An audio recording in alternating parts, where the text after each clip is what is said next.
Tere kõigile, head vaatajad, eesti.com portaali poolt vandenõude analüüs veebruar 2026 väikese hilinemisega on eetris. Meil on täna saates tehnokraat Andres Saukas, Tervist. siis ajakirjanik ja tõlkija Tõnu Kalvet Tervist kõigile! ja eesti.com toimetaja ja veebiraadio saatejuht Maarjo Maripuu. Tere kõigile! Ja mina siis olen selle saate juht ja ühtlasi ka portaali peatoimetaja Mihkel Johannes Paimla. Veebruarikuu mõjus kui täiesti ootamatuste laviin, aga sellele pani ränga punkti maailma mastaabis Iraani sõda, millest me räägime saate teises pooles. Ent alustame tagasivaatega nüüd teatud mõttes 4 aastale, mis puudutab Ukraina ja Venemaa vahelist sõda. Nagu te teate, siis täiemahuline sõda algas 24. veebruaril 2022 ja siit siis nagu pannes nagu toonased numbrid kokku 24 pluss 2 pluss 20 pluss 22 saame 68 ja nüüd siis on sellest kõigest juba 4 aastat natuke peale möödas. Kui alguspäevil prooviti kokkulepet saavutada Venemaa ja Ukraina vahel, siis Suurbritannia toonane peaminister Boris Johnson oli see, kes lõhkus kõik läbirääkimised ära ja sealtmaalt on mõlemad pooled faktiliselt kandnud endaga kaotusi kaasas. Aga nüüd räägime tulevikuperspektiividest.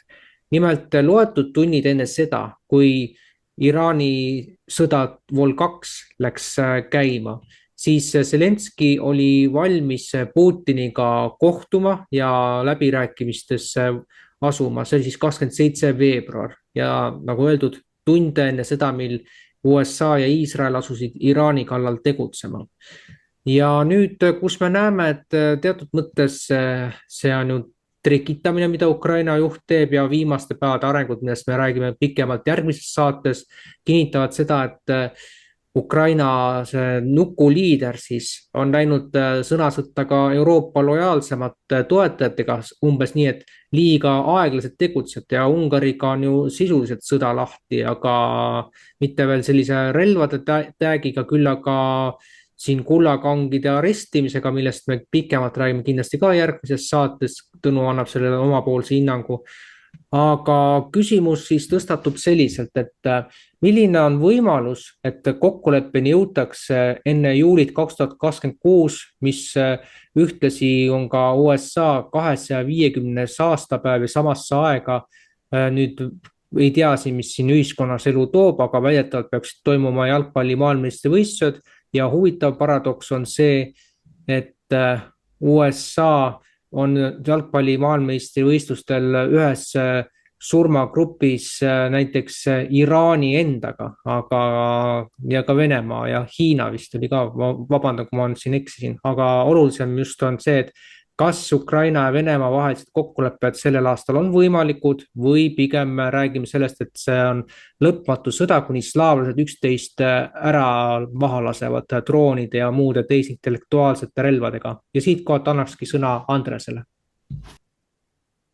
Mõistust ja tervist kõigile. Ma ei kuulu seda ütlemata, sest peame mõlemad ajupoolkirjad sellel ükskõik mis küsimusega, kui alustada, miks ja kellele see kasulik on. Ja küsimus oli lihtne ju praegu, kas ennem selle 26. juulit 7. või mis päev see on, 250. aastapäev USA-l.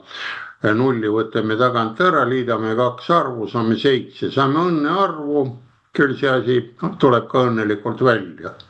Ja põhjus on väga lihtne, kui nüüd mõtlete mõni nädal tagasi enne naiste päeva, kui see trall-prall või kuidas seal on, Iraani sõda hakkas, helistas Trump koheselt ka Putinile. Aga ennem ju nad kohtusid paar kuud tagasi ju, said suheldud ka seal Alaskal ja mis seal oli, nad ju panid kõik asjad paika. Eelmängu, esimese vaatluse, teise, kolmanda. ja millest siis seal räägiti ka seal sellest tunniajalisest kõnest. Palju meil seda on kajastatud? Ega suurt ei ole vist. Aga ma vaatan igasuguseid kanaleid, mida näidatakse ja kahtlen ja võrdlen ja siis mõned laused võtame välja. Seal olid need küsimused sees, nii Iraani küsimus, aga Ukraina oli ka sees. Ja Ukraina kohta arutasid presidendid ka kolmepoolseid läbirääkimisi Ukraina konflikti lahendamiseks. Värske, nädal aega tagasi. Ja presidendid kirjeldasid olukorda kokkupuutejoonel, meteruubiku või see, kuidas see oli see joon, kus Venemaa, kokkupuutejoonel, kuulake nüüd, kus Venemaa relvajõud liiguvad üsna edukalt edasi. Nii et mõelge, kuidas see oli nüüd edukus, kas nad kokku leppisid midagi või oli lihtsalt edukas minek, hästi suur jõud läheb või kuidagi nii. Ja nagu märgitud on see tegur, miks peaks julgustama Kiievi režiimi lõpuks liikunud konflikti läbirääkimiste teel lahendamise poole. Ja Trump väljendas huvi samuti Ukraina konflikti lõpetamise vastu, kiire relvarahu ja pikaajalise lahendusega. Ja lõpuks ütles siis Putin lõppu, Venemaa poolt andis ta Trumpi meeskonna ja USA presidendi isikliku vahendustegevusele positiivse hinnangu. Nii et näete, siin on nad praegult kokku leppinud, kuidas võtate, mina siin, nagu siin saates me kõik räägime, subjektiivne arvamus, aga siin subjektiivist ei ole midagi, näete, siin objektiivilt ütlevad, anna ka minna tuld seal niskise raginaga, et jõuaks maikuuks valmis saada selle asjaga. Sest mis oli, kui läheme ajalukku, 1. mai 1941 olid ka Hugo Bossi valmistatud sakslased 1. mai pidustusel Moskva väljakul sõbrad ja 22. juunil läks asi pihta, ega see vahet ei ole, aga nüüd on lõpetamine on käeulatuses ja see on paigas, nii et maikuuks ehk jõuab see asi lõpetada. Ja vot siin ongi ka see muud midagi ei ole, juhivad praegult seda ära ja veel üks teine uudis ka tuli lõppu, Moskva reis on praegult plaanis Iisraeli peaministril, oodatakse teda sinna. Need asjad ja kaardipakid on juba ilusti kokku ja lahti pakitud, nii et asjad hakkavad lõppema. Ja kui sedasi ta lõpeb, siis küsimuse vastus, juuliks on kindlasti asjad läbi. Minu poolt kõik. Suur tänu, Andres. No ootame jah, see suviga kindlasti on siin ühiskondlikul tasandil veel ootamatus ees seismas, aga siin tasub märkida ka veel seda remargi korras, et Trumpi ja Hiina selle liidri Xi Jinpingi kohtumine on planeeritud märtsi lõppu, nii et jälgime arenguid, et mis siin edasi saab, aga jätkaks nüüd Tõnuga. Kõigepealt, kui rääkida Vladimir Zelenskist, siis tuleb arvestada, et tegemist on hüpiknukuga ja teda juhib kõige rohkem Suurbritannia. Sa rääkisid saate alguses, Mihkel, sellest, kuidas Boris Johnson 2022. aasta kevadel sõitis siis Ukrainasse, kui läbirääkimised Venemaaga olid peaaegu nagu vormistatud juba rahuläbirääkimised ja nurjas need. Põhjus oli väga lihtne, sellepärast et Boris Johnsonil oli endal huvi, ta sai ju relvategijatelt, sai selle eest, ma ei tea, mitu miljonit ta sai, et ta hoidis nagu selle Ukraina rahu ära. Ja see ei olnud tema eraalgatus ja ta ei olnud isegi ainult seal sõjatööstuskompleksi käepikendus, vaid Suurbritannial tervikuna on hoopis teine huvi näiteks kui Ameerika Ühendriikidel ja võib öelda, et jah, sisuliselt Zelenski on Suurbritannia hüpiknukk ja teatud määral ka Euroopa Komisjoni hüpiknukk. ja tema üksinda ei otsusta midagi, tema on näitleja, nii nagu ta oli näitleja, nii on ka praegu. Talle antakse rolliraamat kätte, ta õpib sealt pähe, esitab selle ja teatavasti selleks, et saada Ukraina presidendiks, ta õppis ära ukraina keele. Sest kuigi tal koolis ja ülikoolis olid ukraina keelest head hinded, aga tema keeleoskus oli niisugune passiivse võitu ja kehva võitu. Aga selleks, et oma saatesarjas või telesarjas Rahva teener esineda nagu ehtsana ja pärast ka päriselt presidendi rollis nagu ehtsa ukrainlane, siis ta õppis ära. Kuigi temast minu teada pole tilkagi ukrainlase verd, vaid ta mõlemat liini pidi juut. Ja kuidagi on saanud ta endale sellise seljataguse ja teda toetatakse, nii et see, kas tema tahab rahu või mitte, see ei olene temast. Võimalik, et tema isiklikult ei taha, sellepärast ta teab, et praegu ta on vajalik, tal on seljatagune olemas, aga kui ta võetakse pukist maha, kes talle garanteerib julgeoleku, kes garanteerib selle, et ta ei lähe kohtu alla, sest tema režiim on teinud küllaltki palju kuritegusid ja näiteks Ungari välisminister Peeter Siarto andis juba eelmisel aastal ÜRO peasekretärile üle kõik need kogutud materjalid, mis käsitlevad peamiselt Taga-Karpaatia põliselanikke, inimõiguste rikkumist. Nii et kui see asi tuleb arutuse alla, ma arvan, et siis Zelenskil ei ole nagu pikka pidu. Teine asi on see, et ta võib nagu lobiseda midagi välja oma isandate kohta ja siis on küsimus, kas on vaja ta vaigistada või topitakse ta suu rahaga täis või siis ta tõepoolest saab varjupaiga Iisraelis. Ise küsimus muidugi, kui turvaline see varjupaik Iisrael üldse on.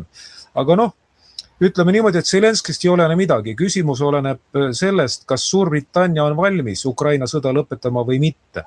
Sest algselt oli ju mõeldud, et sõda lõpeb juba 2026. aasta jaanuari jooksul. Selle lobises välja minu mäletamist mööda eelmise aasta novembris üks Ukrainast Dnepropetrovski linna rabi, üks juudi vaimulik. Võib-olla ta ei oleks pidanud lobisema, samas see on ka väga ebajuudilik käitumine, et lobisetakse asi välja enne, kui see on teostunud. Ja siis oligi niimoodi, et Suurbritannia nagu tõmbas pidurit sellele lõpetamisele. Suurbritannial ei ole kasulik, et sõda liiga ruttu lõpeks. USA on muidugi huvitatud, sest see on talle palju maksma läinud. Ta tõmbaks oma väed sealt üldse välja, see seob energiat. Ja teiseks tuleb meeles pidada, et tänapäeva Ameerika Ühendriikide sõjavägi pole enam nii võimas, kui ta oli külma sõja ajal. Siis ta suutis korraga pidada 3-4, ütleme korralikku sõda. Tänapäeval suudab ainult 1,5. Nii et kui näiteks Ameerika Ühendriigid tahavad rohkem keskenduda Iraani konfliktile, siis on päev selge, et nad peavad tõmbuma Ukrainast välja. Ja siis läheb Ukraina olukord väga hapuks, sest teatavasti Ukraina pensione makstakse sellest abirahast, mis tuleb välismaalt ja suurem osa tulebki USA-st. Ja kui ütleme pensionid ja riigiteenistujate palgad jäävad välja maksmata, siis on Ukraina riigi kokkuvarisemine paratamatu. Aga sa küsisid, et kas see lõpeb 2026. aasta juuliks. Minu pakkumine on, et suure tõenäosusega lõpeb see Ukraina sõda nimelt või vähemalt see relvakonflikti faas, sest nagu nõudlus on olemas, ainus, kes võiks seda takistada, on minu hinnangul Suurbritannia. Kui USA saab Suurbritanniaga kokkuleppele, siis sõda lõpetatakse. Ja praeguseks selle kohta kõik. Aitäh sulle, Tõnu. Loomulikult me ei saa siin unustamata jätta seda, et Eesti on Suurbritannia vasall, kuna Suurbritannia kõrgemad ütleme siis ametnikud, jõukandjad käivad siin Eestis näitamas, mida nad oskavad ja suuresti nagu sõjatööstus saab tuge Suurbritanniast, et USA on natukene väiksem, kui ta seda võib-olla varem on olnud ja eks aeg näitab, milleni see viib. Ja mis puudutab seda kuritegusid, mis on Ukrainas toime pandud, siis kahtlemata see, kuidas mehi keset liiklust avalikult tõmmatakse rindele, see näitab, et Ukrainast tehakse sõna otseses mõttes kahuriliha, kus kedagi enam alles ei jäeta, et olgu need täiskasvanud noored või siis pensionärid, kõik tõmmatakse sõtta, et see on täiesti hämmastav. Aga Maarjo, sinu mõtted? Jaa, aitäh. Mulle väga hea meel, et Andres selle Alaska kohtumise esile tõi, et siin nüüd, kui tagantjärgi mõelda, selle Alaska kohtumisele, siis Alaskal toimunu oligi USA ja Venemaa vaheline nii-öelda arutlus, ehk siis mina näen seda, et USA läks Venemaa käest nii-öelda luba küsima Iraani ründamiseks ja noh, kuna Iraan ja Venemaa on omavahel liitlased. Ja nüüd ongi see küsimus, et mis võis olla selle tehingu hinnaks, sellepärast et ka Venemaa kindlasti tahtis midagi saada, mingi luba ta tahtis saada oma käikude jaoks. Aga samas Venemaa ka teab seda või teadis seda, et kui tugev Iraan on, et kui nüüd USA läheb Iraanile kallale, siis tähendab seda, et USA nõrgestab ennast ja Venemaale on see kasulik. Et mina näen seda niimoodi. Ja palun, Tõnu.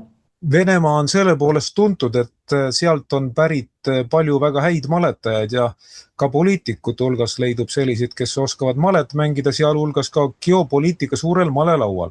Minu hinnang on selline, et seal tookord juba nähti ette, et kui toimub rünnak Iraani vastu, siis Iraan sulgeb Hormuzi väina.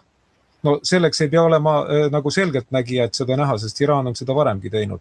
Ja kui suletakse Hormuzi väin, siis nafta hind läheb üles ja siis see annab hea võimaluse Ameerika Ühendriikidel tühistada Venemaa vastased energiakandjate alased sanktsioonid. Ja nii ongi läinud. Ma tunnistan, et ma tookord ei näinud seda ette, kuigi oleksin pidanud, aga see ei olnud tookord nagu minu põhiteema. Ja tagantjärele tarkusega saab öelda, et ilmselt see oligi. Ja kuna Euroopa Liidu riikides, kes on need väga kanged Venemaa vastase sanktsioonide kehtestajad ja pooldajad, on energia hind läinud kõvasti üles, olukord on päris hapu, siis Euroopa Liidu liikmesriigid on sundseisus. Nad ei saa lubada seda enam, et nad pikemat aega jäävad Vene sellest naftast ja gaasist ilma. Kuigi nad ideoloogiliselt võivad vastu ajada, aga nad ei saa midagi teha. Ja võib öelda, et Trump pani omakorda nad sundseisu. Ja nüüd Venemaa saab raha juurde. Praeguse seisuga on pikendatud sanktsioone kuu aega, see on siis 11. aprillini 2026, nii et sellest Venemaale piisab. Mina lugesin hiljuti, et esialgsete arvestuste kohaselt Venemaa saab müüa, kas oli 100 miljonit või 140 miljonit barrelit, nii et arvestage ise, mis sealt tuleb, see sissetulek, eks ole. Ja kui ühe selle barreli hind on äkki midagi $100 ringis, nii et korralik sissetulek tuleb. Ja väga tõenäoliselt seda nähti ette ja praegu see teostubki. Lihtsalt kui Andres tookord hoiatas või juhtis tähelepanu, et vaadake, et Alaskal sõlmiti väga olulised kokkulepped, siis tundus, et paljud ei pööranud sellele piisavalt tähelepanu. Aga nüüd tasapisi need hakkavad teostuma. Nii palju siis. Aitäh, Mario. Nii, aitäh siis selle arutelu eest ja minnes veel selle sanktsioonide leevendamise juurde täpsemalt võttes, mis puudutab seda, et Venemaa saab nüüd USA-ga ja teiste riikidega, kes ei ole Euroopa Liiduga niivõrd seotud, saab naftat jagada. See kehtib umbes kuu aega, nagu siin öeldi, ja kehtib selle naftale, mis on lasti pandud enne 12. märtsi. Ehk siis praegu, kui me seda saadet avaldame, siis on sellest juba umbes nädal möödas. Ja teise osundusena, mis puudutab Euroopa Liitu, siis Euroopa Liiduga on ju seis selline, et kuivõrd energiakandjate nappus on ju ülemaailmne teema ja sellest, kui me saame rääkida, räägime järgmise kuu saates, siis on fakt, et Venemaa on valmis Euroopa Liiduga igasugused gaasi ja naftatarnete lõplikult lõpetama. Et sellest juba on avalikult räägitud, aga veel pole tegudeni otseselt mindud. Et kui Euroopa Liit seda juba gaasiga ja naftaga niikuinii teeb peagi või siis ütleme järgmiseks aastaks, siis millest me siin enam rääkida saame, aga annaks veel Tõnule. Täpsustan, et Venemaa siiski on midagi teinud. Nimelt on ju selline gaasijuhe nagu Jamal Euroopa. Jamali poolsaarelt Venemaalt läheb Euroopasse gaasijuhe. Venemaa tegi mõni aeg tagasi sellise huvitava liigutuse, et ta natukene enne Venemaa-Valgevene piiri võttis selle gaasijuhtmelt vahelt ära umbes 100 meetrit toru ja 100 meetrit lõigati väiksemateks juppideks, veeti minema ja siis pandi sinna ilusti nagu see mingi brunt pandi ette, nii et gaas enam sealt edasi ei liigu.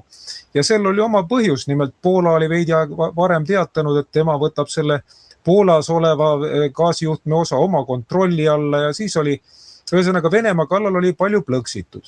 Ja siis Venemaa ei andnud sellele poliitilist vastust, lihtsalt Gazprom, kellele see kuulub, tema ütles, et võt, me otsustasime niimoodi, et nüüd sinnapoole enam gaasi ei saada, kuna meil on siseriiklikuks nõudluseks vaja gaasi selle rahuldamiseks ja meie partneritele Aasias, tähendab põhiliselt Indiale, Hiinale, et meil ei ole seda Euroopa liini enam vaja.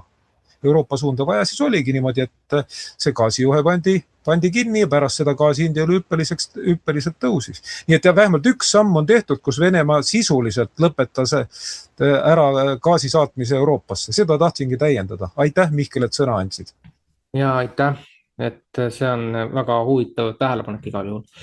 Aga natukene veel võib-olla enne järgmist teemat ka sellest, et Slovakkia on andnud selge suunise, et tema ei ole nõus selle, ütleme, mis praegu Ukraina teeb ja siis need laenuteemad, et Ungari on selgelt ju keeldunud 9 miljardi suurusest laenu eraldamisest, siis märgid viitavad sellele, et Euroopa Liidus on kujunenud tõsiselt lahkarvamused, mis viivad ühel hetkel teatud plaanis kataklüsmini. Aga nüüd jätkame siis uuel teemal ja digitaalne ühiskond siis. Euroopa Parlamendi komisjonides või komisjonis on juba antud formaalselt roheline tuli digieurole, valitsustasanditel tundub, et seda toetatakse. See pole veel lõplikku hääletust Europarlamendis läbinud, aga jutud räägivad seda, et järgmise aasta kevadeks tahetakse esimesed nii-öelda emiteerimised digieurodes läbi viia ja hiljemalt 2029. aastaks tahetakse see muuta üheks peamiseks vahendiks maksete tegemisel. Ja samal ajal vaadates, mis meil siin Eestis toimub, meil on järjepidevalt see tehisintellekti teema ja nüüd siis üks uuendus, mis Tartus selgelt esile lööb, on droonidega jälitus suurematel ristmikel, ehk siis kui droon tuvastab, et mõni sõiduk läks punase fooritulega üle, siis automaatselt genereeritakse trahvid välja. Nii et siit peakski nagu küsima, et millal inimesed hakkavad mõistma tehnoloogia ohtusid ehk teisisõnu, mida me peame veel kogema, et aru saada, et tehnoloogia usaldamine järjest enam selles faasis, kus tehisintellekt muutub üha, ütleme siis, peremees sõltumatumaks ja lausa ohtlikumaks, toob enda kaasa otsesed tagajärjed meie inimkonna tulevikule. Aga annaks kõigepealt sõna Andresele. Lisaks ka esimesele küsimusele veel natuke kindlust, et see Ameerika ja Venemaa suhte peale värsked uudised on, et nüüd mõni päev tagasi kirjutati pikaajalistele lepingutele alla 10-aastased lepingud. Coca-Cola avab oma tehased uuesti, mis 22. aastal kinni pandi ja kolmele sellele märgile kokke, Coca-Cola ja Sprite. Nii et 10 aastat võtavad ja joovad Venemaal edasi. Nii et suhted kogu aeg soojenevad ja me võime siin rääkida, mida tahame.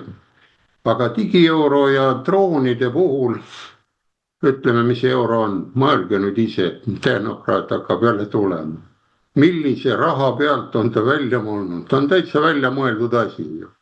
Dollar tuli taaleri pealt, rubla oli ruupio ja nii edasi, kui hakkame need India omad.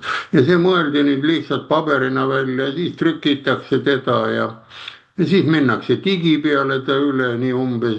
See on selline katse ja selline lolluse, ütleme, välja mõeldis. Ja võtame Euroopa riigid, mis on ju riigi tunnuseks, me oleme siin kogu aeg rääkinud ära, et kuningriigid ja sellised on nagu stabiilsemad impeeriumid, need on ju ära. Ja on ka Euroopas väga palju, kellel on oma raha. Need jäävad ju alles, need ju hakkavad ise rahulikult edasi minema ja kes tahab sellest teha, ta peab selle ümber minema.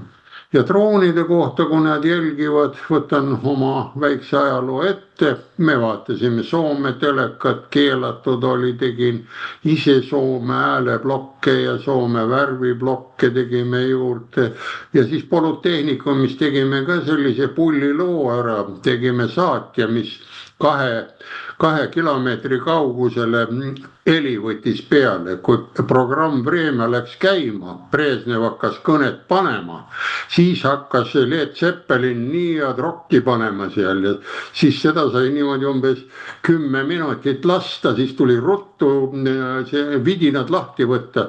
Me tegime ta seebikarbiga ja antenniga ja kroonapatarei, mul on kusagil ta, ma ei tea, oli see 2 transistoriga ta oli tehtud, siis oli selline ablava ja nad teadsid täpselt Polütehnikumis tuleb, see oli ju nii kõrgel tasemel ära. Ja Brežnev nüüd paneb seal Led Zeppelini või rockib seal Black Sabbathit või Beatles'id laulab.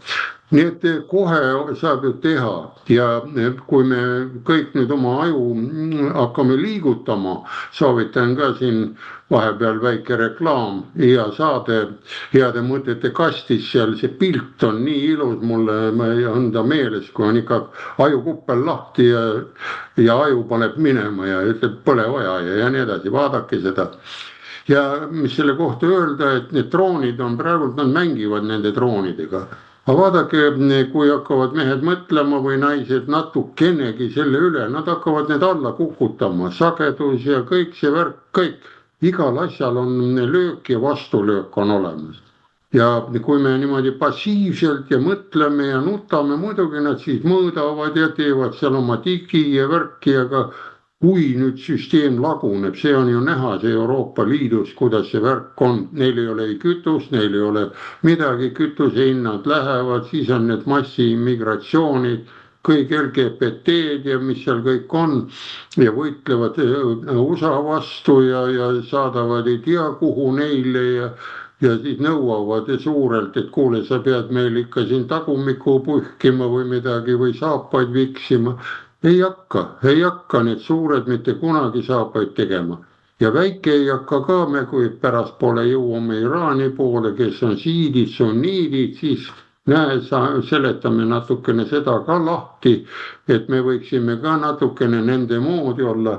Ja ütleme niimoodi, et muud ei ole, kuldsed käed, kuldne aju tuleb tagasi tuua, see üleliigne kartus ära panna ja läheme uuesti paberraha peale tagasi. See AI, see jookseb ise kokku, sellepärast see võimsused, mahud, segamised, nad hakkavad üksteist segama need AI-d ja põlevad ise need serverid sisse. Sest kui pange või 3-4 mingit mehaanilist mootorit, mingit ketti vedama või mingit süsteemi mehaanilist, vaadake mehaanika on, ühega veab ta rahulikult, teisega paned teise kiiruse juurde veel rihmadega, kolmanda veel, vibra on sees ja läheb ja sellel AI-l on ka samamoodi sageduse vibra hakkab tulema sisse. Nii et ärme selle pärast väga pabista. Kõik. Ja aitäh sulle, Andres. Kindlasti on oluline siin öelda, et see tehisintellekt kui ütleme monstrum, et mida kiiremini vaatame, kuidas see asi liigub, seda vähem tõenäolisem on, et ta saaks lõppkokkuvõttes meid hakata dikteerima, aga see sõltub ennekõike sellest, et kui palju meie seas on neid inimesi, kes hakkavad ise oma peaga mõtlema, sest et faktiliselt, kui kasutada ChatGPT-d, siis võib kindel olla, et inimese sooritusvõime pärast selle programmist lahtiütlemist väheneb vähemalt 12 punkti võrra. Sellest ka oli hiljuti nüüd uudisnupp meie portaalis. Aga lähme edasi ja Tõnu. No tuletame meelde, et Eestis on ikkagi läbi aegade olnud palju andekaid inimesi, palju andekaid leiutajad ja praegu on see samamoodi, lihtsalt neid ei reklaamita. Ma olen täiesti kindel, 100% kindel, et Eestis leidub piisaval hulgal arukaid loovaid inimesi, kes suudavad ehitada vidinaid, mille abil saab need droonid maha võtta lihtsalt. Nii nagu Andres õigesti ütles, vanasti tehti igasugu seadmeid, suudetakse ka praegu teha, kui tahetakse. Tõsi küll, praegu vist ei ole enam nii massiliselt selliseid ka lennumudeli ettevalmistamisringe, nagu olid nõukogude ajal, kus pioneeride palees ja noortemajas ja igal pool olid sellised ka koolide juures, kui olid sobivad juhendajad ja eestlased olid ju nõukogude ajal olid ka maailma ulatuses ühed tugevamad nagu modelismi sportlased üldse. Ja ma arvan, et praegugi on üsna palju veel omaaegseid ringijuhte ja õpetajaid elus, kes suudavad selle ette võtta. Nad kutsuvad kokku andekad noored ja annavad ülesande, näed, tehke selline seade, mis võtab selle drooni maha, mis võtab ta üle, eks ole. Ja ma arvan, et meie andekad noored saavad sellega kenasti hakkama. Praegu nad raiskavad oma aega ja annet võib-olla nutitelefonis passimisele, aga siis leiavad sellele ka korraliku rakenduse. Ja juba üle 10 aasta tagasi ilmus ju rahvuslaste Tallinna klubi ajalehes Rahvuslik Teataja, üks päris niisugune asjalik õpetus, lihtne arusaadav õpetus, kuidas õhupallide ja võrgu abil võtta droone maha rajalt. Ja selle kirjutas Rahvuslaste Tallinna klubi, kas oli julgeolekuosakonna või sisekaitseosakonna liige, endine ministeeriumi ametnik, endine politseinik Tarmo Laasi ja tema tunneb asja. Ta oli omal ka kodukaitses, ta oli ohvitser, enne kui läks erru, nii et ta tunneb asja ja väga asjalikud nõuanded. Kui vaja, siis saame seda tookordset artiklit paljundada, levitada. Inimesed oskavad ise neid häirivaid droone maha võtta. Ja kui ei võta, siis järelikult on õiglane, et nad lasevad endast üle sõita. Ja teine asi, mis puudutab digieurot, see ei ole ainult Euroopa mure. Sest ma just hiljuti veidi enne, ütleme mõni päev enne siia saatesse tulekut, lugesin uudist, kus teatati, et ka Indias on mingisugune selline digiraha tulekul. Ja see ei ole tavaline digiraha, vaid see on osaliselt seotud kodanikupalgaga. Ja kui inimene saab raha, siis jälgitakse, et kuhu ta seda kulutab. Ja näiteks, kui ta tahab seda kulutada toidu asemel kas või suitsule või alkoholile või millelegi muule selline, mis ei ole lubatud, siis öeldakse, et ei saa. Sa lihtsalt ei pääse oma rahale ligi. See tähendab, sa ei pääse oma pangaarvele ligi, sa ei saa seda kasutada. Ja Indiat meil tuuakse nagu Ameerika Ühendriikide ja Euroopa Liidu sellise nagu vastukaaluna, aga tegelikult globalismi osa jooni on levinud ka seal. Ja rääkimata juba Hiinast, nii et tasub üle maailma vaadata, kus selliseid nippe kasutatakse, sest Indias ei ole veel üle riiklikult levinud, see on teatud piirkondades nii-öelda katselapil. Ja siis ma arvan, et edaspidi olekski meist arukas kajastada selliseid nii-öelda katsepiirkondi, sest enne tehakse seal katsed ära ja siis hakatakse üle riiklikult juurutama. Nii et mis me praegu saame digieuroga teha, kui see asi muudetakse sunduslikuks, siis tuleb muidugi pea panna tõsiselt tööle. Aga senikaua, kui ei ole sunduslik, kasutame kõiki teisi meetodeid, et vältida digieuro kasutamist või selle mõjuvälja sattumist. Sest üks asi on see, et ta on olemas. Aga teine asi, kui ta on võimalus, mitte kohustus, siis me ei ole sunnitud temaga kokku puutuma.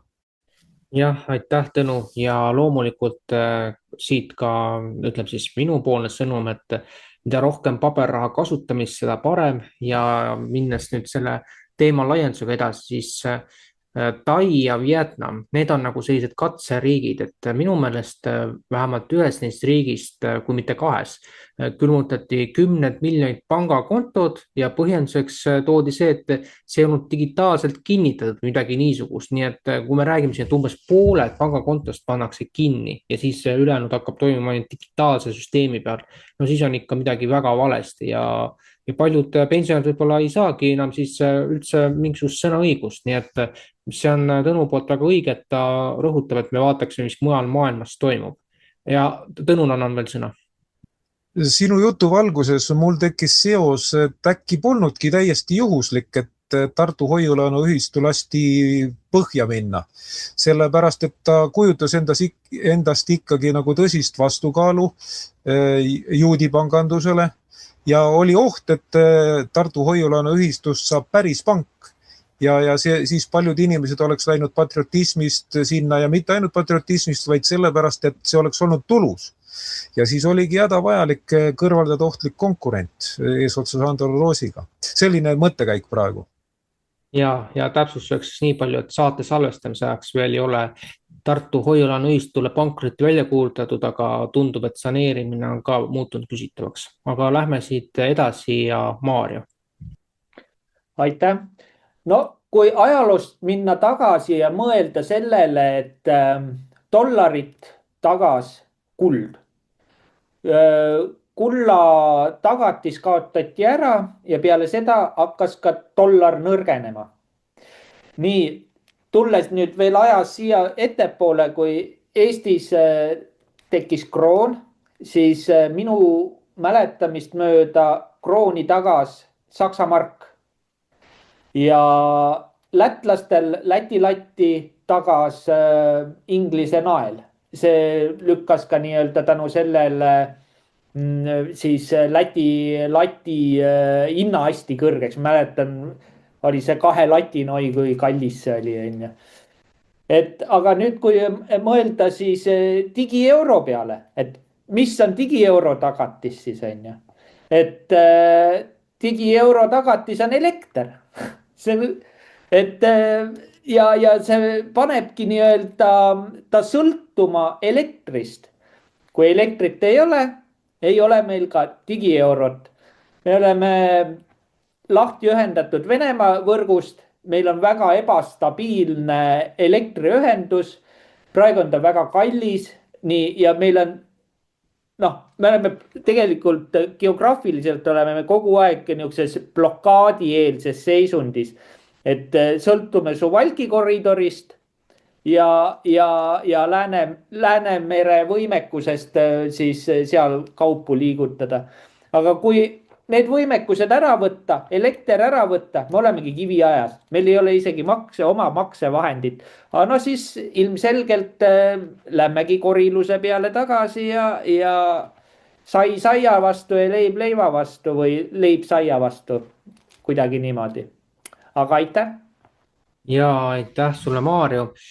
Ma peaksin siin veel selle asja ära markeerima, mis küll puudab praegust märtsikuud, aga siiski, kuna siin toodi välja, et meil on see digieuro nagu sõltub otseselt elektrist, siis Sunly lubas püsti panna Eestisse andmekeskuse, mis hakkaks sõltuma tuule ja päikeseenergiast. Aga vaadates, et meil ei ole kogu aeg päikest ja teate ise, milline see vinetatud taevas välja näeb. Ja lisaks ka see, et tuul võib ju olla ja ta võib üsna tugev olla, kas ta ei pruugi ka jälle iga päev olla. Lisaks need, kes tuulikute kandis elavad, neil on psühholoogiline terror nagu sõna otseses mõttes 5-10 kilomeetri raadiuses, et üldse magada ei saa, siis mul nagu tekib õigustatud küsimus, et seoses nende andmekeskuste ja muude selliste digieuro vajalike energiaseadmetega, aga mis osa siis jääb meile lihtrahvale, et kas me üldse enam siis elektrit tarbida saame või võtab kogu selle osa enda kätte need nõndanimetatud andmekeskused, mida siin üle Baltikumi tahetakse teha, et see on minu meelest midagi erakordselt haiglast. Aga selle mõtteteraga siis paneme teemale punkti ja lähme edasi nüüd välisbloki ühe olulisema teemaga, mis on tänase päeva kandunud. Et kui te mäletate, siis eelmine USA, Iisrael versus Iraani sõda kestis umbes 12 päeva ja USA võis ennast teatud mõttes võitjaks tunnistada, aga Iisrael sai ka esimest korda tunda, mida tähendab Iraani poolne kättemaks ja hukkunuid oli ka seal mõlemad poolel muidugi. Ja kes mäletab, siis oli see 4. päev, kus Iraani riiklik televisioon sai päris tugeva mütsu mööda, rakett tabas nende kompleksi, aga inimesed seal sees jäid ellu. Aga ühe päevaga, mis 28. veebruar oli, tekkis tohutu kaos antud regioonis, ehk siis teisel poolt seda Punast merd. Ja nimelt Iraan, lähiriikides, Saudi Araabia, Araabia Ühendemiraadid ja mitmes teises riigis, Iisraelist rääkimata, muuhulgas pommitati USA baase ja sisuliselt kogu lennuliiklus muutus seal häirituks, et vähesed riigid võimaldasid veel oma inimestel reisida ja samaaegselt Eesti välisministeerium hakkas siis sinna jäänud eestlasi evakueerima. Märgiline on muidugi see, et ilma igasuguse luure eelandmeteta, kui sedasi tõlgendada, jäi sinna teisele poole Punast merd lõksu ka NATO kaitseminister Hanno Pevkur ehk siis Eesti poolt, sõna otseses mõttes täiesti groteskne juhus ja tehti siin ju meeme ka sellest, et kaamli seljas jõudis Omaani või noh, mingi sihuke pula. Aga küsimus nüüd siit sellest, et kelle huvides on, et kogu maailm lõpuks paisata sõjakaosesse. Asjaolu, et ainuüksi ühe päevaga rünnati mitut naaberriiki, oli küllaltki ootamatu ja loomulikult, kui see sõda nüüd venib veel vähemalt 2 või 3 nädalat pikemaks, kui ta praegu on, kui me seda saadet teeme, on 2 nädalat sellest möödas, siis ma kahtlustan, et tagajärgedeta see kohe kindlasti ei möödu, et kui mitte kevadel, siis sügisel me näeme, mis meie ühiskonnast on edasi saanud, et kütusehinnad on üks olulisi indikaatoreid, aga annaks siis nüüd sõna Andresele. Nii, jätkame siin ja kuna oli alguses juttu telefonikõne Trumpi ja Putini vahel, siis üks teema oligi ja põhiteema oligi, mille pärast ta helistas. Ja loen selle väikse sisu kokkuvõtte ära ja siis lähme ajalukku, vaatame, kes ja mis asi see võib seal juhtuda. Ja need telefonikõnes oli Iraani puhul. Rõhk oli loomulikult Iraani konflikti ümbritseval olukorral. Presidendid kaalutlesid Iraani konflikti kiireks, poliitiliseks ja diplomaatiliseks lahendamiseks, sealhulgas kontaktide kaudu Pärsia lahe riiki juhtide, Iraani presidendi Masoud Peresjaniga ja teiste riikide juhtidega. Vot see oli siis see kokkuvõte. Ja nüüd see teine pool oli siis, et kelle huvides see maailm on nüüd paisatud sõjakaosusse. Sõjakaosust ei tule. Lähme nüüd väga kaugele ära, mis asi see Pärsia on, mis see Babyloonia on, mis see juudi riik on, natukene võtame lahti. Ma olen alati proovinud seletada Hammurapist rahvale, kuidagi ei jõua ära, sealt tulid Hammurapi seadused, mille peal olen pannud ära, et päikese jumal Samas pani ära. Ja Babylon, mida see tähendab, ma ei hakka nüüd ütlema, mis keeles ta tõlge on, jumalate värav on Babylon. Mitte Babylonia, aga vana Babylon oli. Ja tema oligi tollal ajal see suur võim, mis oli Hammurapi. Ja Hammurapist allpool, kui Hammurap oli 1750 aastat enne meie aja arvamist, oli selline jumala mees või panti üles seal just. Ja Babyloonia alistas ju juudid, pani vangi, tuli ja ta peaks olema nagu tema vastane Babyloonia ja Babyloonia ongi praegune Iraak, nii et sunniidid suuremas osas.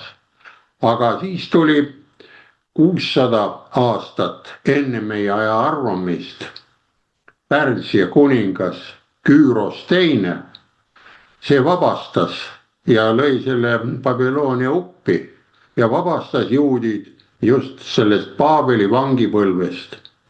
Nii et nüüd, kui diplomaatiaks hakkab minema, sest sesiidid ja Iraan ongi nüüd Pärsia, see, kes tegelikult juudid vabastas.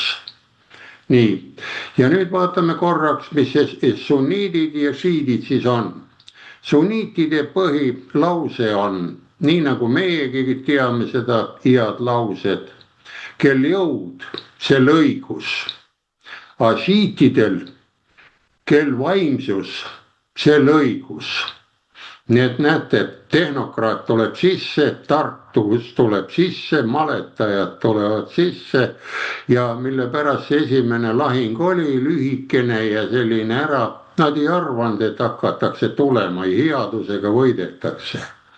Ja muidugi siin tekib ära, teine on ju Beirut, seal on ka siidid, mida pommitatakse ja terve maailm on üksikuid gruppe täis, Euroopa ja kõik. Ja kui nende see demokraatlik usujuht, nõnda öeldakse, kes seal on, see ajatolla, kuulutab välja selle püha sõja, siis tema ainult saab selle püha sõja katkestada.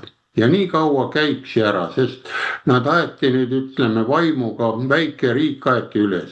Ja mõelge nüüd ise sõjalises olukorras, kas 100 poollollakat sõdurit on kõvemad kui välja õppinud tarka 5 eriväelast. Nad saavad nendest jagu sealtpoolt. Ja vot siin nüüd ongi, kuidas see on minna edasi. Ja sellepärast nüüd helistaski kindlasti Trump, et mis teha mõistlikult, ruttu ja diplomaatiliselt ja poliitiliselt ära jagada. Ja löögid, nagu mäletate, toimusid ju ainult sõjaväebaaside pihta, et mitte lõhkuda teisi lugusid, sest see on nende piirkond, on seal ümberigi sunniitide territooriumil on need Ameerika baasid, et kellel jõud sellel õigus, nagu öeldakse, ja siis sellega tehtigi ära. Ja nüüd, mis jääb üle? Üle jääbki nüüd, kui üks mõistus läheb teise mõistusega, istuvad diplomaatiaga kohale. Ja nagu ma algus ka ütlesin, oodatakse ka Venemaale minekut, Netanyahu minekut Venemaale. Vot seal on ka ju omad sõnad ja mõtted. Ja kas ta nüüd läheb pikemaks, ma ei usu, et ta väga pikaks läheb, sest praegusel variandil olid ka viimased uudised, Ameerika käivitas ruttu jälle oma rafineerimistehase nafta oma sealt ülevalt, mis seisis. Tema on naftaga ka hädas, sest see samane väinakene, mis seal tuleb, sest seal on kõik need varud, olid harjutud sõitma ringi.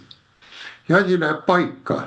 Ja paigaga, mis meil läheb ära, meil saame ka, ma arvan, selle nõnda nimetatud või õige iseseisvuse diplomaatiliselt tagasi, sest saame siit hakata Euroopale Venemaa gaasi edasi andma, Venemaa elektrit edasi andma, sest meil ei jää mingid võimalused üles, sest Euroopa on tühi varsti, see ringiratast midagi ei ole, aga meil on otse torud siin samas olemas.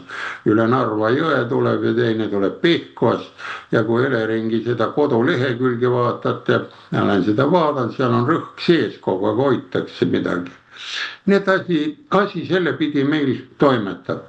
Ja üle maailma ja see hinna mängud, kui te mäletate, toimuvad ka täpselt 5-6 aasta taga toimuvad need korralikud kütuse energia hinna hüpped. Noh, need oli ära, kõige raskem oli venelasel, kui läks see lagunemine 70, mis oli 6, oli $10 oli barrel, vot see tõmmas täitsa kuivaks. Aga kui on üle 50 euro barrel, praegu on 100 ja 90, 80, siis ta jõuab, ma lugesin ka paar kuud, kui niimoodi on ta niivõrd korralikus plussis, et rohkem ta ei vaja, ta võib Euroopale siis juba anda ka odavamalt ette.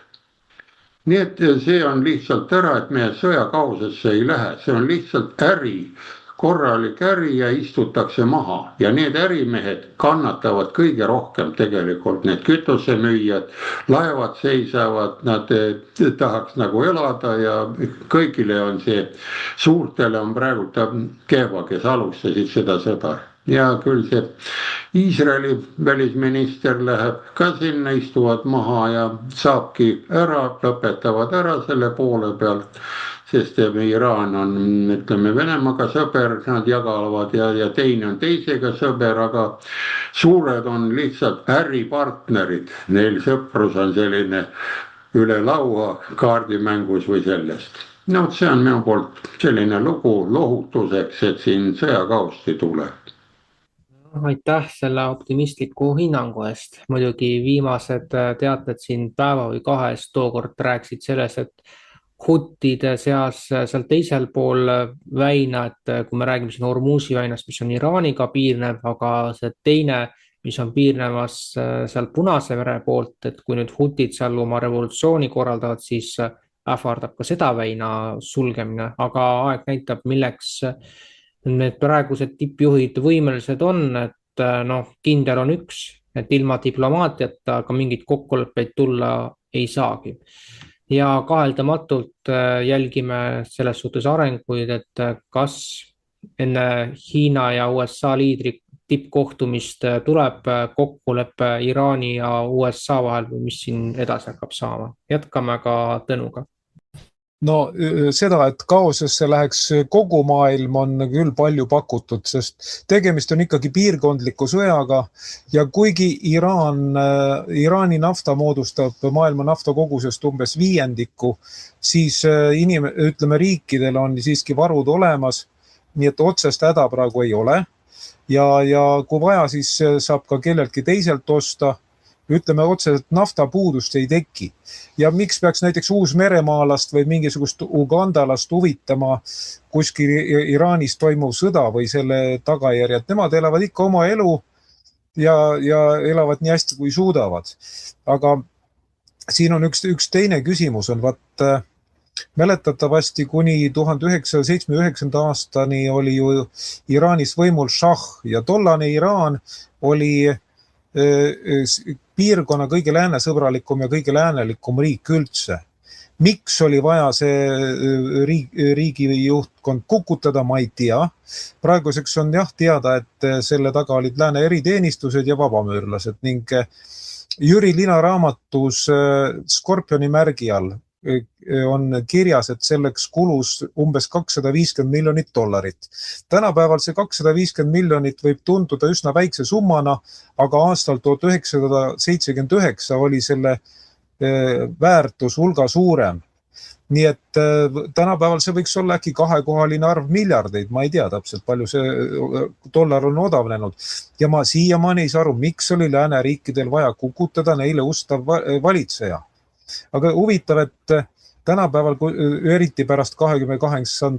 veebruari 2026, kus on tekkinud korraga suured Iraani pooldajad, Iraani sõbrad ja räägitakse sellest, kui mitukümmend korda USA pärast teist maailmasõda on läinud riikidesse jõuga sisse ja seal kukutanud.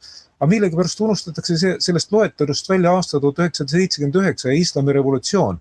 Ja inimestele tahtlikult luuakse selline pettekujutelm, nagu seal oleks rahvas ise kukutanud mingi vihatud türanni. Ja nüüd nagu see praegune režiim Iraanis esindabki rahva tõelist tahet ja kõik, kes tahavad seda välja vahetada, on tagurlased ja saatana kehastused. Nüüd mõelgem, kui oli šahi valitsus Iraanis, siis Iisraeli ei peetud ju mingiks saatana kehastuseks või selliseks, kes oleks tulnud hävitada. See surmavaenlaseks muutumise jutt või see toimus ju hiljem. See toimuski pärast 1970. aasta nii-öelda islami revolutsiooni, sest revolutsiooniga see ei olnud midagi pistmist.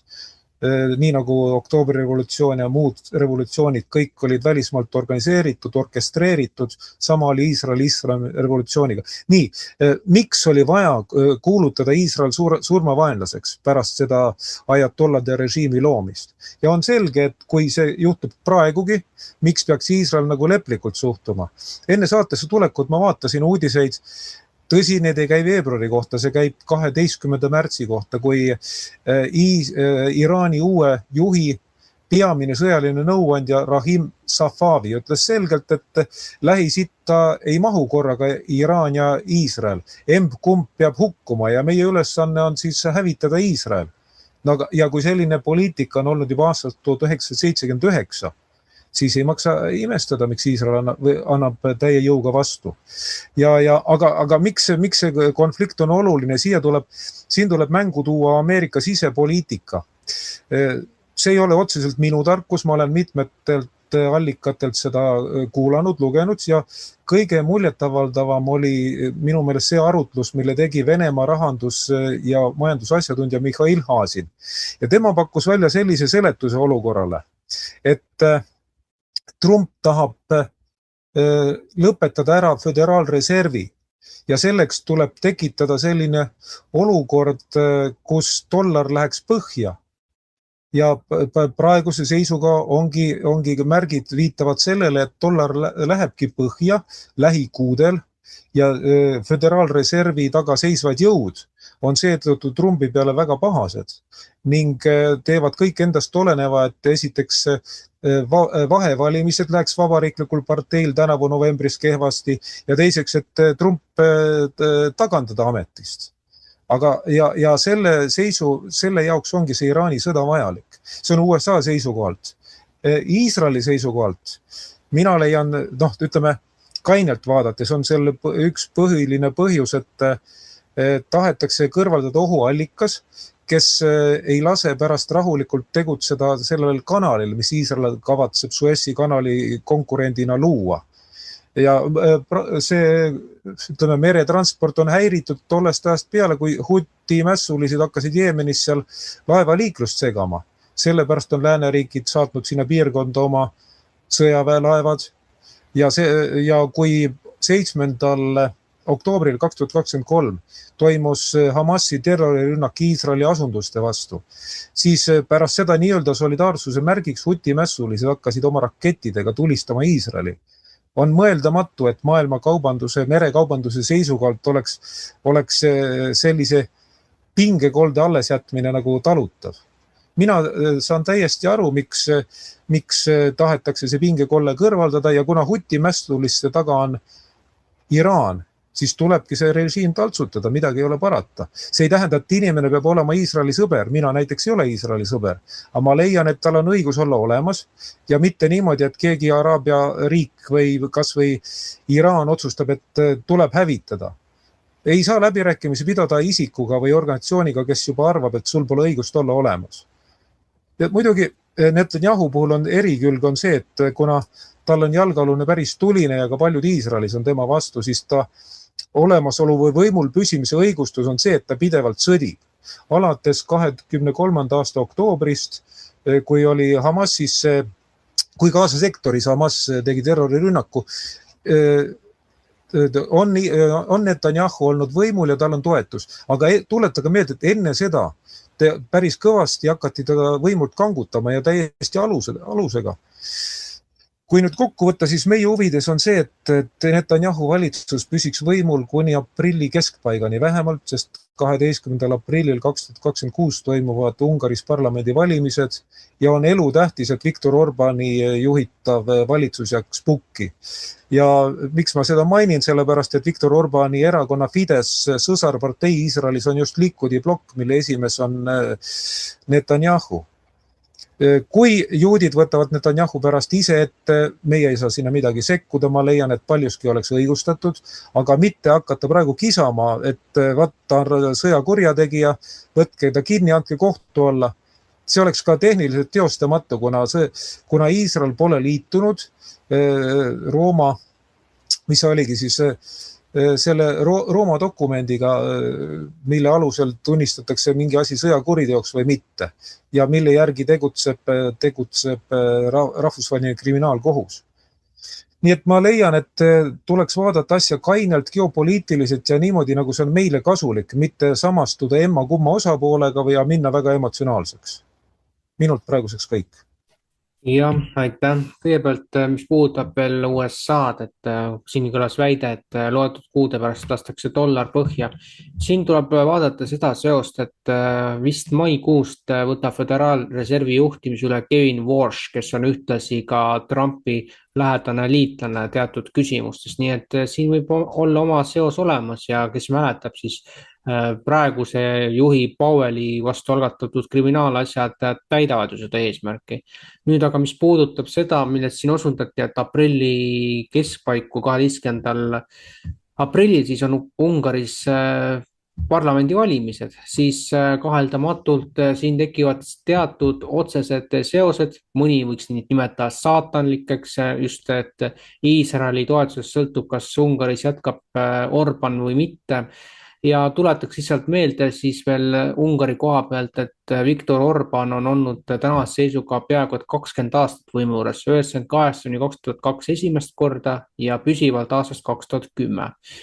Ja siinkohal siis veel peaks ütlema, et olukord on üsna keeruline, eriti vaadates seda, mis praegu sõjarindel nagu toimub, et arvatavasti sellist olukorda me ei näe viimast korda, aga kuhu siit edasi, seda näitavad juba lähinädalad, nagu öeldud, märtsi lõpp paneb mingisugused piirid paika, võib-olla isegi varem.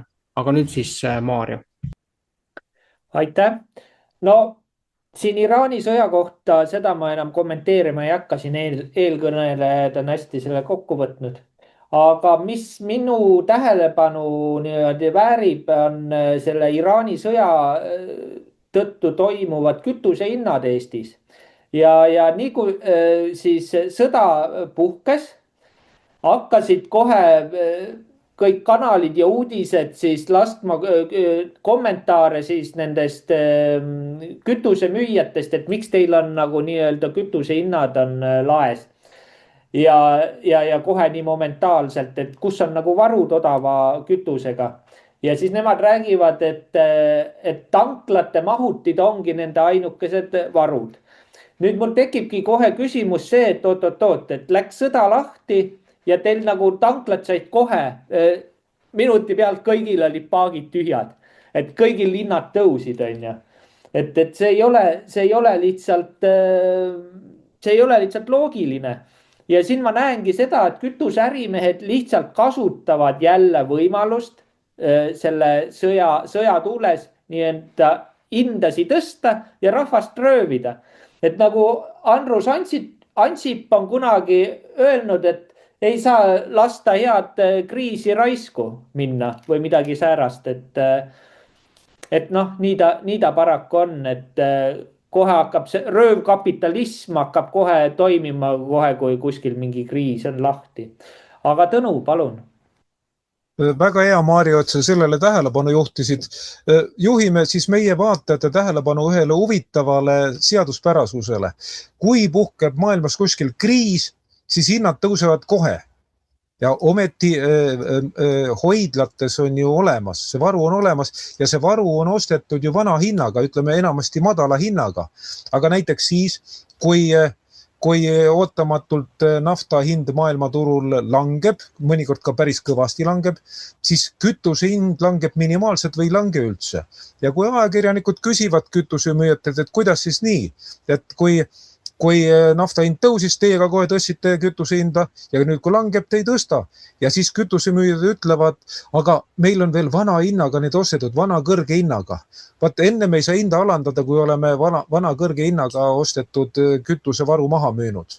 Nii et siin on väga huvitav vastuolu. Ma loodan, et me inimesed panid tähele, me vaatajad ja aitäh, Maarjo, et sellele tähelepanu aitasid juhtida. Just täpselt ja siinkohal ka riigiisadele. See näitab, et tegelikult kütus tuleks kuidagi ära fikseerida, riikliku kontrolli alla ikkagi panna, et see siuke röövkapitalism ei saa ju lihtsalt kesta, et see on puhtalt meie inimeste röövimine. Aitäh. Jah, aitäh sulle, Maarjo ja Tõnu selle arenduse eest ja tulles nagu selle temaatika juurde, siis meil on selle kõrge kütusehinnaga tõesti omaette lood, et kes veel ajalugu mäletab, siis vähemasti 5 aasta eest veel, ütleme natuke rohkem kui 5 aasta eest, oli kütusehinnad ikka üpriski odavad, seal eurokandis natukene rohkem võib-olla, aga see, mis nüüd on 5 aastat seda illiberaalset Reformierakonda olnud, on kütusehinnad olnud keskmiselt 1,5 kuni kohati 2 korda kallimad. Nii et see peaks kõnelema, et kes tegelikult meil seda süsteemi ohjes hoiab. Ja selles osas jah, siin tuuakse ka välja, et Ungaris on kütusehinnale kehtestatud lagi, nii et siin on nagu väga huvitavad arengud Euroopa mastaabis, aga järgmise teemaga, mis on nüüd tulevikku suunatud, tahaksin ma veel ühe selle kütuse temaatikaga seonduva osa nagu ära markeerida. Ja algab see nagu sellest, et meie nõndanimetatud Michalaste seltskond otsustas, et lähinädalatel lepitakse kokku, kui suures ulatuses nafta ekvivalente antakse rahvusvahelisele naftaturule. Ehk siis see on hea võrdlus, vaadake sellest, et me oleme sügisel ladunud puurida puuhalgusid täis ja siis me vabatahtlikult loobume sellest ja sisuliselt me hakkame sõltuma rahvusvahelise turu sellest volatiilsusest, kuni siis lõpuks meil pole enam millegagi kaubelda, et see, mis siis edasi hakkab saama, see ei ole ilmselt isegi võrreldav nõukogude aega, kus vähemalt tutvuste kaudu sai kütust osta, et see on nüüd hoopiski midagi muud. Ja nüüd siis milliseks kujuneb märtsi lõpp või ka aprilli algus, võttes arvesse muuhulgas, et Eesti annab oma nafta ekvivalendid vabatahtlikult ära ja väikse täpsustusena, et me räägime siin mitmekümne tuhandest või siis kuskil 30 000 tonnist kütusest, ehk siis sellest naftast, mida meil on kütusehoidlates hoiustatud ja nüüd siis selleks, et rahvusvaheliselt nagu tagada teatud stabiilsus, loobub Eesti oma reservidest vabatahtlikult. Ja nagu ma siin osundasin, et liigume järk-järguliselt inimestega siis suurima defitsiidi poole 90-ndatest saati, et kes ajalugu mäletab, see 91 aasta lõpp, 92 algus oli eriti kriitiline ja siit olekski hea anda Andresele sõna. Nii, jälle hea küsimus mulle, aga mul on kohe hea vastus teile tulemas kohe. Värske lugu. Ja ma arvan, et asi, mis siin toimub praegu, ekvivalentide äramüümine, toimub ka kergelt sunniviisiliselt ja väikse mõttega, sest tänane värske uudis on lihtne selline, et Rumeenia tegi ettepanek oma riigis välja kuulutada energiakriis.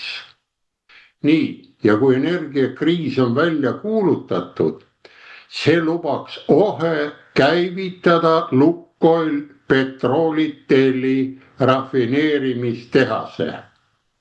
See seisab siin juba 2022. aastast. Nii, ja kui meie anname ka kogu oma kupatuse kõik need kütused ära, teeme paralleeli, tuleb see nüüd sügisel või see võim, õige võimuvahetus või õiged mehed, tehnokraadid rooli, siis energiakriis välja kuulutada ja saame kohe otse Venemaa torud lahti keerata. Sealt tuleb Rosnefti kraam, mitte Lukoili oma ja saabki kütust sahinaga tulla ja saame neid ekvivalente müüa edasi, sest meil on ju need kogemused olemas ju, kui mäletate, 2 kraanikaussi oli meil ainukesena maailmas vajalik liha ja kala jaoks. Sellised ekvivalendid on meil läbi põetud. Aitasime väga raskel olukorral, kui oli Kreeka 74 vist oli see kriis või see 94. Et andsime sinna laenu ja raha. Vot see need ekvivalendid saab siis tagasi küsida, kui me ise kuulutame kriisi välja. Ja see ma arvan, et võib-olla ongi, kui ta on lollide poolt tehtud, see praegu, et anname ekvivalendi, siis on ta kahjulik. Aga kui ta on nüüd lollidest erinev, targad teevad selle kriisi, annavad selle portsu ära ja esitavad numbri juurde, kui ma annan siin tonn ära, ega siis kui ma annan tonni ära, ega ma ei pea andma teda 2 euroga. Ma annan 20 euroga, annan liitri ära, nii nagu tanklas pumpan välja, nad on maa sees ja saame selle ekvivalendi 10-kordse või 100-kordse kasuga maha müüa ja olemegi kriisis. See on selline 90. aastate lugu ja 90. aastate loo toon ka välja, siis oli ka lihtne, ega keegi midagi pahandust ei juhtunud, see pani mis tegema. Kõigil, kes elasid peale kolhoosi, kui see kolhoosid, sovhoosid kinni panid, maarahvas, nendel olid omad põllulapid ka olemas, eriti sovhoosi omadel, kolhoosi omad, need olid jõukamad. Neil oli oma põllulapikene kartuli jauks, kapsa jauks ja niimoodi. Ja kuna oli energiakriis, ei olnud kütust midagi saada, siis oli traktorist ja traktorist alati nõudis kanister talle seda kütust ja pudel viina. Oli kogu see digiraha siis. sellega osteti kinni, tuli, hooldas ära ja selle kanistriga ta tegi vaod sisse kartulile ja siis hooldas ka suvel, sõitis uuesti vaod läbi ja kartul oli kõigil olemas. Ja ekvivalendiks rahaühikuks oli viinapudel 4.12, mis maksis pärast alles hullemaks. Ja mis see kriis tegi niimoodi, et inimesed mõtlesid, tegid tööd, olid sõbralikud, ei olnud veel välja kujunenud see, et teine eestlane on teisele eestlasele magustoiduks. Ja ei olnud veel näha ka, et peab olema õigel eestlal ka kodustatud soomlane. Aga pärast läks see lahti, sest siis said otsa peale läks ja praegu me kisume sinnapoole teele ja ma ütlen, et ega see õppetund on oluline. Ja just see Rumeenia, kui ta nüüd tegi ettepaneku, see ei ole veel neil valitsusest läbi läinud, aga sellega nad avavad koheselt selle samase loo. Ja seal selles samas ettepanekus oli samati sees, et 1,2 oleks lagi. No selle kütuse lagi ka, kui see Lukoil Petroteli, just Rumeenia rafineerimistehas hakkab välja andma, nii nagu Ungaris on. Nad on sealt aru saanud, et Ungari ei lasknud ennast kriisi, kuna ta ehitab nii tuumajaamad, nii Vene omad kui ka Ameerika tuumajaamad, tal on Westinghouse ja kui ka see Rosatom, need mõlemad on sees, need istuvad üle laua seal, panevad viina, mängivad nalja ja siis räägivad ära, et näed, meile suuremad mehed ka käisid Alaskas koos.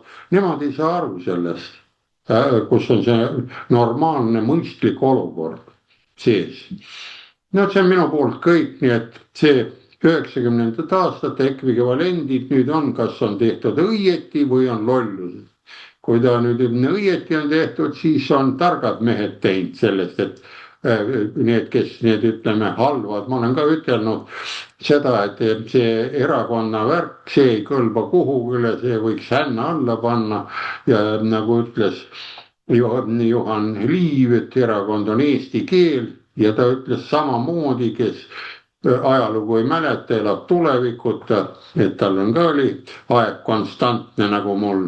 Nii et selle variandi juures saaksid need, kes veel mõtlevad, need liberalistid või need reformerid, ma usun, et seal on ka mõtte ja ajudega inimesi. Aga nad on ära petetud, algus läksid suure hurraaga, et hakkame reformima, aga kuna nad ei ole õiget nõukogudeaegset reformvoodit näinud, siis nad ei oska reformida.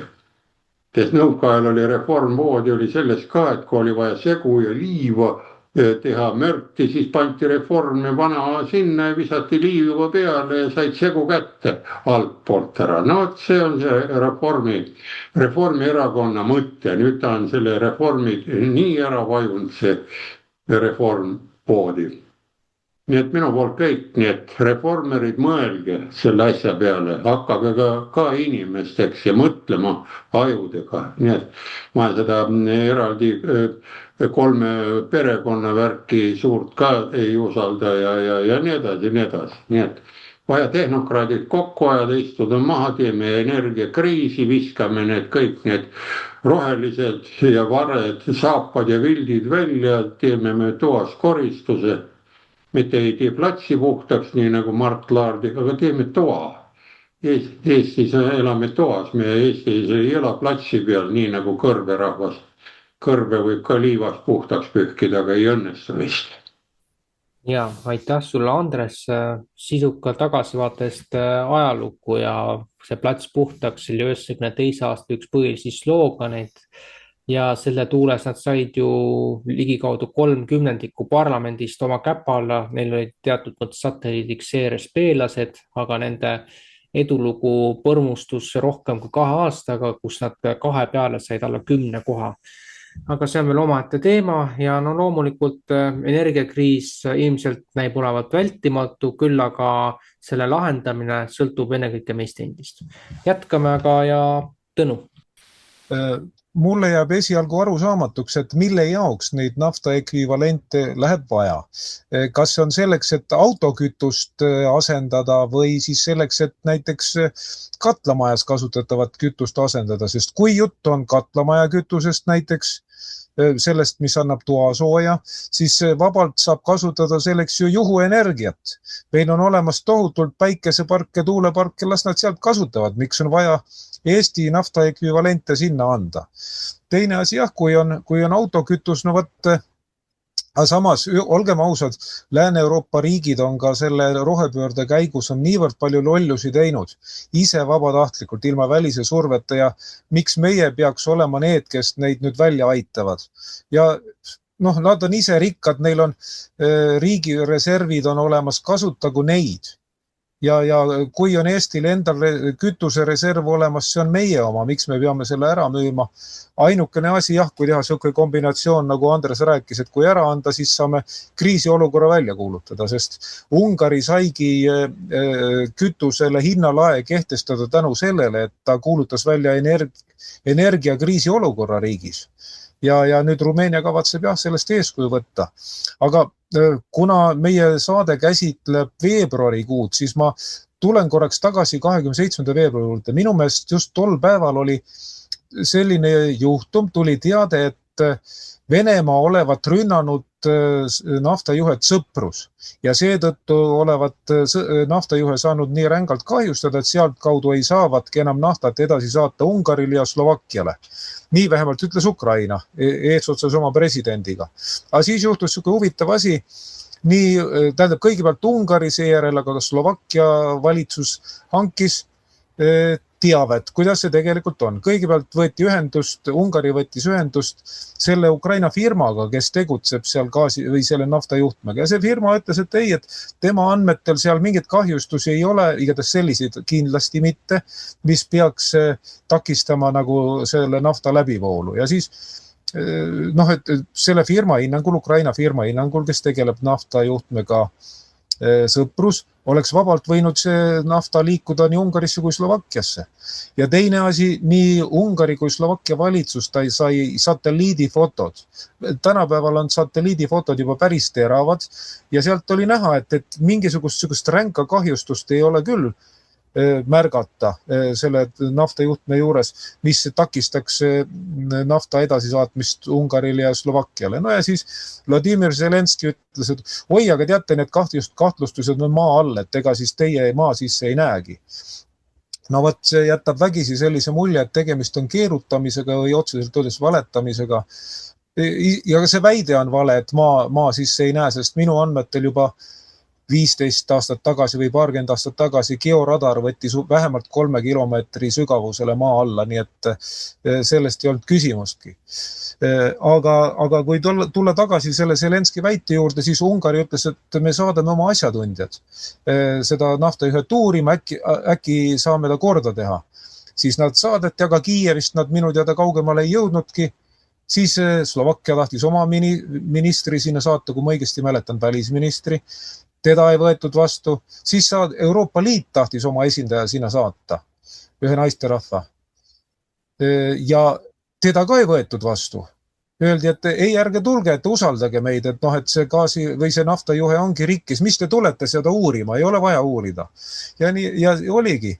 Aga need, kes jälgivad Ungari olukorda, need teavad, et seal oli ilmselt selline tugev Mike Mann, et Ukraina sekkub Ungari valimistesse. Ja loogika on väga lihtne, et kui 12. aprillil on valimised, ennem seda läheb elu Ungaris halvaks, ütleme, kütusehind tõuseb, selle mõjul kõik teised hinnad tõusevad, see hinnatõus aetakse praeguse valitsuserakonna kraesse ja siis on võimalik opositsioonierakonnal Tissa valimised võita. Tissa on Euroopa Liidu käepikendus Ungaris ja temal on päris suure panused pandud, et võim Viktor Orbani erakonnalt üle võtta. Aga nüüd üks huvitav asi minu selle täienduse lõppu on see, et kui kõigepealt Vladimir Zelenski ja seejärel Ukraina endine salateenistuskindral Grigori Omeltšenko tegid tapmisähvarduse, sisult väga läbinähtav tapmisähvarduse Viktor Orbanile ja tema lähedastele, siis Viktor Orbani kaitseks astuski välja selle sama suurima või mõjukaima opositsioonierakonna Tissa esimees Peeter Madjar, kes seni oli olnud väga nagu kriitiline Viktor Orbani ja tolle erakonna suhtes. Peeter Madjar ütles väga selgelt, et selline suhtumine Ungari valitsusjuhti on lubamatu ja ta kutsus üles Euroopa Liitu katkestama Ukrainaga kõik suhted ja lõpetama Ukraina toetamine, kui Zelenski ega siis Omeltšenko oma sõnu tagasi ei võta. Ja see on selles mõttes väga õpetlik, see näitab ikkagi lõppkokkuvõttes veri on paksem kui vesi. Ja Peeter Madjar on siiski ungarlane, kõigepealt Viktor Orban on ungarlane ja kui ütleme Ukraina president, kes mõlemat liini pidi on juut, tuleb õpetama üldiselt juudisõbralikku nagu Ungari peaministrit, siis seda asja ei taluta lihtsalt. Ungarlased on väga uhke rahvas, nad ei lase endale ette kirjutada, ammugi mitte sellistel, kes nende hinnangul on neist vaimselt vähem arenenud.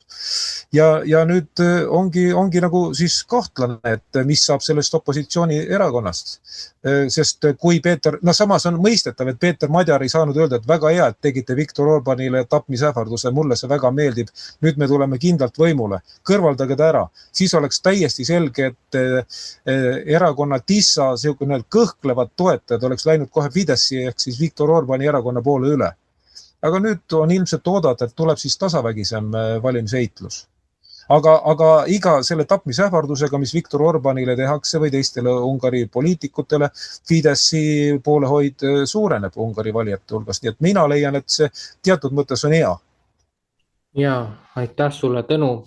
Siin on oluline ära mainida, et mis puudutab seda Euroopas toimuvat, siis kaheldamatult ennekõike Ungarist rääkides, et see tulev hinnatõus, see muidugi vähendab valitsusparteide toetust ja arvata on, et see mõjutab paljusid riike Euroopas. Ja loomulikult see, et üks alaarenud juut tuleb teisele juudile midagi näkku ütlema, see on lihtsalt täiesti uskumatu ja selles taustas nagu näeme, et see opositsiooniliider oli küllaltki tasakaalukas, aga eks kuu pärast selgub, kes siis võidab need valimised. Ja Mario, sinu lõpusõnad. Aitäh. Mulle väga meeldis Andres Saukase viide sellele, et reformarid tuleks saata nii-öelda liiva sõeluma. Aga kui nad seda liiva sõeluvad, tekib järgmine küsimus, et mis on siis reformarite ekvivalent seda tehes. Et palju nad siis nagu selles skaalas seda energiat toodavad, et saaksime need ka siis sinna tõsta samasse skaalasse. Aga siin kindlasti saate vaatajad on märganud, et Tõnu Kalveti selja taga on huvitav kaart. Äkki Tõnu tutvustab seda kaarti meile ja vaatajatele, et mis kaardiga siin tegu on, et siin on väga huvitav vaade. Ja minul eestlasena on väga uhke tunne seda kaarti tutvustada. Võib-olla pärast Mihkel paneb sellega meie saatesse ka eraldi kaadrina, siis näevad kõik, aga ma räägin lühidalt ära. Siin kaardil on siis näha, kuidas maailm on ära jagatud 3 Balti riigi vahel. Ja kui kellelegi tundub, et see võib olla tegemist suurusullustusega, siis see ei ole niimoodi. Tuletage meelde, et Eesti välisminister Margus Tsahkna on hakanud paika panema Hiinat, Venemaad, USA'd, Põhja-Koread ja keda veel kõike. Ja siis Kaja Kallas ütles eelmisel aastal, et vaba maailm või demokraatlik maailm vajab uut liidrit. Ja ka Eesti peaminister Kristen Michal on öelnud väga vägevaid sõnu, kuidas ikka maailma suurriigid tuleb paika panna, kui nad meiega ei arvesta. Meie kaitseminister on öelnud. Ja muidugi eriline kild oli muidugi see, kui välisminister Margus Tsahkna ütles, et vajadusel Eesti paigutab oma territooriumile tuumarelvad ja viib võitluse üle kohe Vene Föderatsiooni territooriumile. Ja niimoodi saab käituda ainult ülivõimsa suurriigi esindaja. ja noh, ka Leedu ja Läti on käitunud väga võimsalt. Kui te vaatate eriti alates 2022. aasta veebruarist, noh, nii et mina leian, et on täiesti uhke tunne, et näeme, et maailm on ära jagatud ja meil on nagu hing on rahul. Meie ei pea muretsema, me saame käituda nagu tõeliselt suurriigid, saame paika panna USA, Hiina, Venemaa, kõik teised ka veel, kes meid häirivad, Iisraeli, Iraani, kõik saame ilusti paika panna. Vaat, uhke tunne igatahes, nii et aitäh, Maarja, et küsisid, nüüd sain meie vaateid harida. Niimoodi, aga suur tänu siis ja siis olemegi saatega lõpusirgel, et tänan kõiki, kes meie saadet vaatavad ja endiselt on võimalus meie tegevust toetada ja loodetavasti vaatavalt selle, et praegu inimestel on majanduslikult keeruline aeg, siis ehk leidub häid inimesi meie seas veel. Aga sellega siis oleme lõpetanud ja kohtume aprilli alguse poole juba uue saatega, aga seniks vastupidamist ja meelekindlust. Nägemist. Nägemist.